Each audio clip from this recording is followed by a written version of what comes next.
But I guess the last 5 to 10 years, right, with the huge explosion with cloud, SaaS, multi-cloud containerization, microservices, API based kind of interaction, and then also in recent few years, with the adoption of AI, we've seen a proliferation of non-human identities. We now quote 25 to 50 times that the human identities exist, and they'll probably get to 100x, with the growth of AI.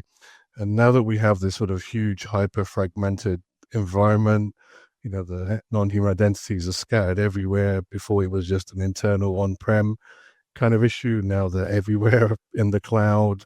They're hard-coded in source code in public, GitHub repos, and they're easy to discover. They're easy to compromise. They have full access to the keys to the kingdom in terms of your critical assets. And, we've seen recently a huge number of breaches, right?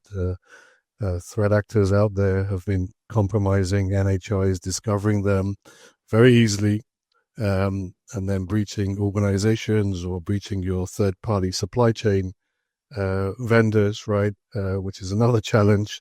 So, this is becoming a huge exposure now. And look, when a hacker comes in, once they're breached the barriers and got into your org or into a third party, the first thing they look for is non-human identities. They discover them, use lateral movement, and then access your critical data or compromise your system. So non-human identities were always part of the attack vector, but now they're part of the starting the attack as well.